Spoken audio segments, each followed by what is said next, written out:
Oke, Assalamualaikum warahmatullahi wabarakatuh. Berjumpa kembali dengan Uja Channel. Semoga hari ini sahabat Uja Channel selalu diberikan kesehatan dan juga rezeki yang barokah. Amin, amin ya rabbal alamin. Masih seputar kasus Ustadz Fahim Mawardi, yaitu pemilik Ponpes Al Jalil II di Jember. Saat ini Ustadz Fahim sudah ditetapkan sebagai tersangka oleh Mapolres Jember dalam dua kali pemeriksaan ya. Pemeriksaan pertama statusnya masih saksi, sedangkan pemeriksaan kedua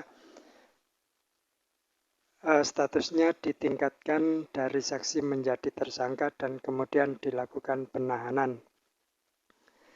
Telah dilakukan rilis dan juga jumpa pers,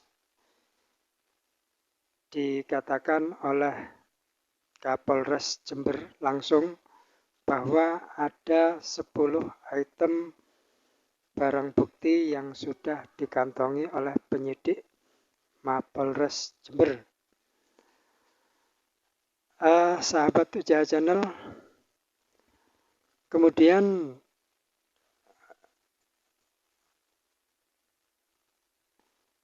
saat ini kuasa hukum dari Ustadz Fahim ini akan melayangkan gugatan pra-peradilan karena dianggap ada beberapa yang mereka keberatan bahwa Ustadz Fahim ditingkatkan statusnya menjadi tersangka dan dilakukan penahanan. Saya baca beritanya dari berita1.com ya.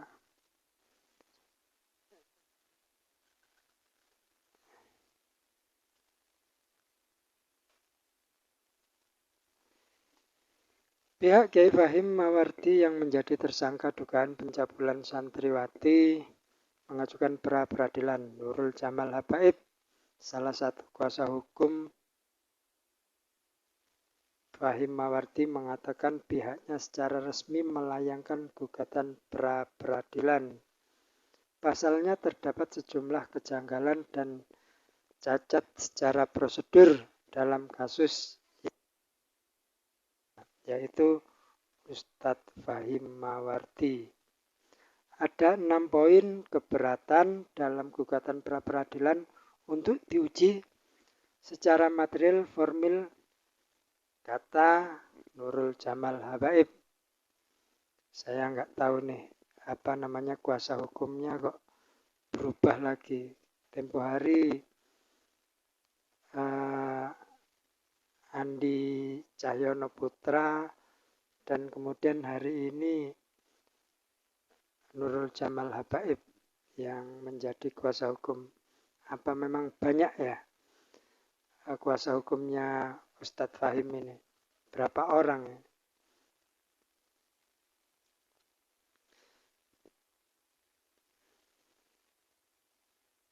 Para santriwati Nda Asusila pun divisum di Rumah Sakit Dr. Subandi, Jember, dengan didampingi tim penyidik perempuan dan perlindungan anak. Jadi Polres Jember ini, penyidik Polres Jember sudah mengantongi hasil visum dari santriwati, cuman masih dirahasiakan hasilnya seperti apa. Dan ada 4 korban ternyata yang sudah ditetapkan, itu pun juga tidak diumumkan siapa namanya, inisialnya apa.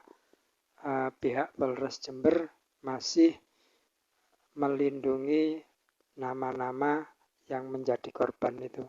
Ya, kita sepakat bahwa mereka ini masih anak-anak dan kasihan kalau kemudian namanya juga diberitakan atau dimunculkan di pemberitaan. Kasihan, mereka, masa depan mereka masih panjang dan kemungkinan bisa terjadi trauma-trauma seperti itu nantinya.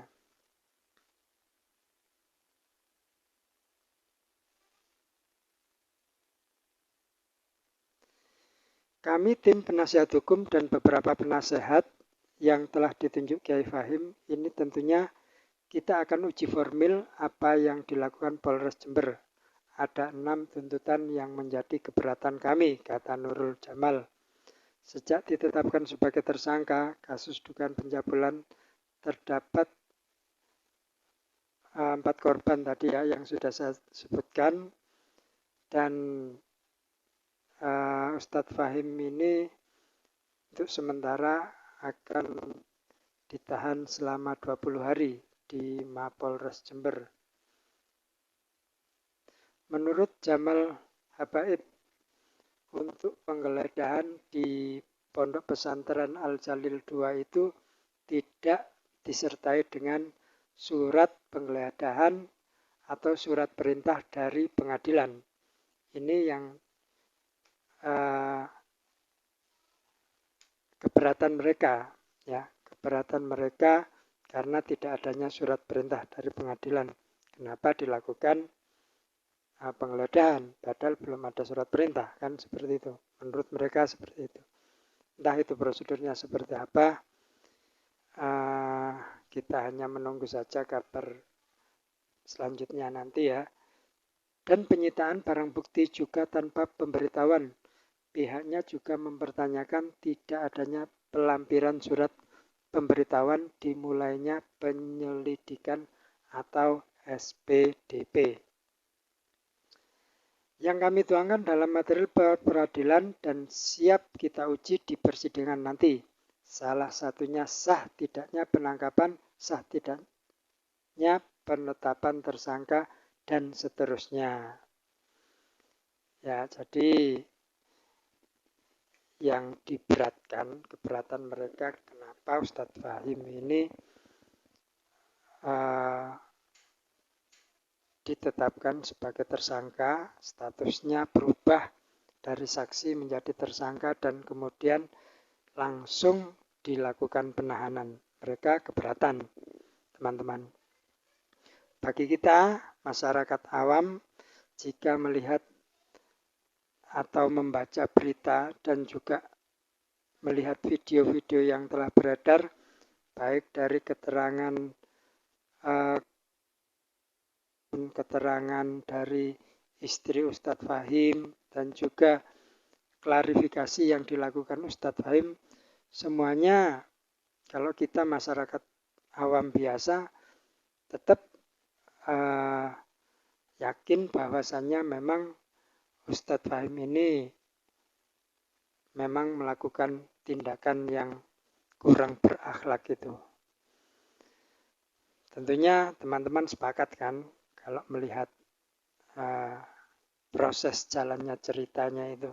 Bagaimana seorang santriwati berani mendobrak kamar daripada kiainya. Padahal jangankan mendobrak, biasanya santri itu ya.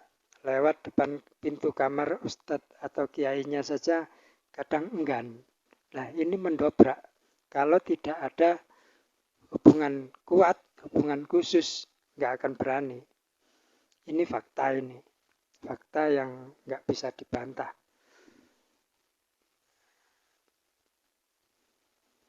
Dan kemudian selanjutnya yang terbaru, ya, berita paling baru ini, Ustadz Fahim mengaku telah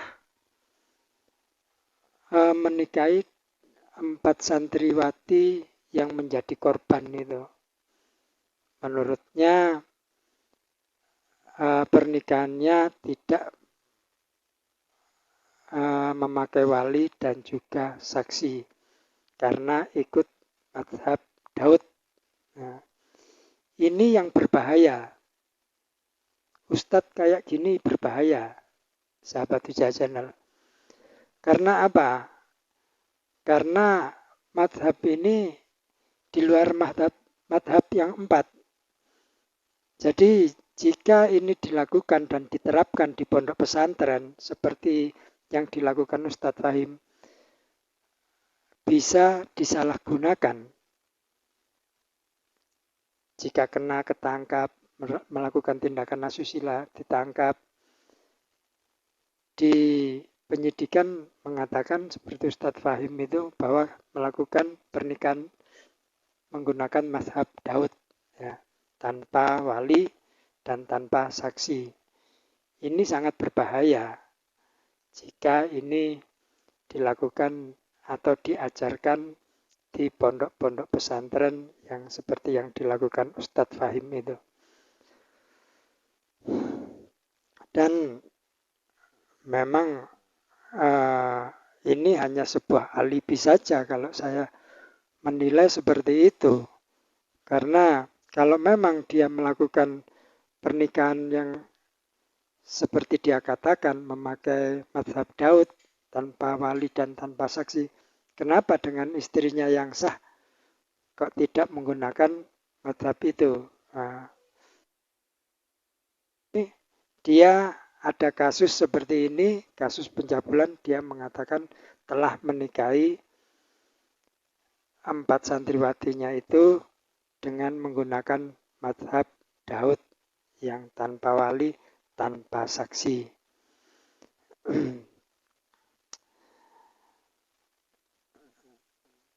Baiklah, sahabat Wijaya Channel, kita tunggu saja proses selanjutnya, bagaimanakah jalan ceritanya Ustadz Fahim ini dalam mengarungi hukum yang akan dijalaninya. Ini Ustadz Fahim ini hukumannya seberat-beratnya 15 tahun penjara dan seringan-ringannya 5 tahun penjara dengan denda 15 miliar.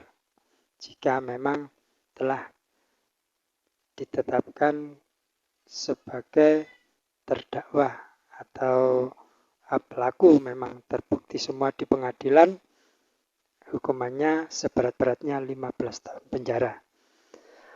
Baiklah teman-teman, mungkin hanya itu saja. Selanjutnya kita tunggu kabar-kabar selanjutnya. Mohon untuk like dan subscribe-nya agar saya bisa mengembangkan channel ini. Terima kasih. Assalamualaikum warahmatullahi wabarakatuh.